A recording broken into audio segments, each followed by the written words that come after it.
I wanted to ask you a few questions because your experience with grief, you described the process of grief by using the image of a compass. So Dan, like you, I was trained in an era when most people thought about grief in terms of a set of stages or sequential steps. And what we've learned from actually talking to grieving people over the decades is that people don't grieve in those sort of sequential ways at all. Everybody's experience with loss is quite different. And so out of that diversity of experiences, I began asking my patients who I interviewed, tell me your story. Let me hear kind of how you're experiencing this grief. And out of that, really, I realized that the core goal of grief is not recovery, it's not getting over it, it's not moving past.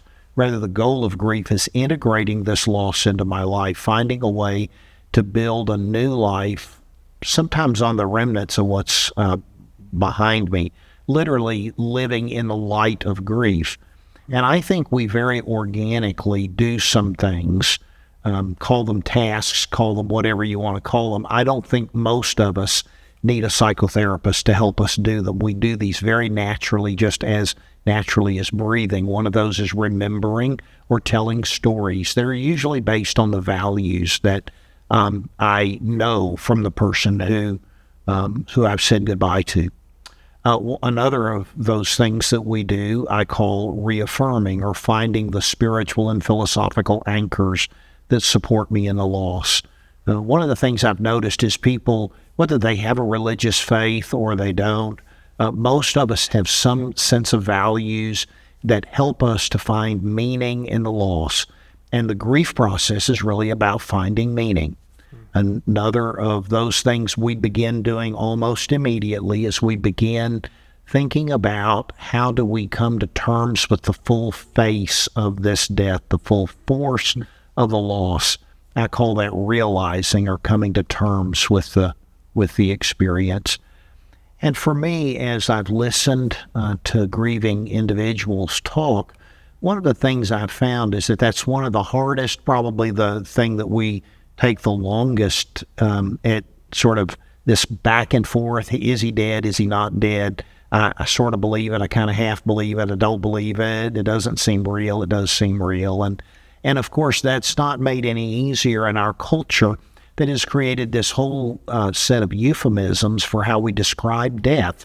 We rarely say he died. We say he passed away, passed on, passed over, passed through, went to sleep, went to glory. He's taking a dirt nap. He's pushing up daisies and any million of other kinds of things. And so realizing really we start from a deficit position, I think. And then I think we also, in the grief process, realize fairly quickly the importance of beginning the task of saying goodbye. And I call that releasing. Most of the time we do that through some kind of ceremony, some kind of gathering, typically in the presence of our friends and family, often supported by our faith or our traditions.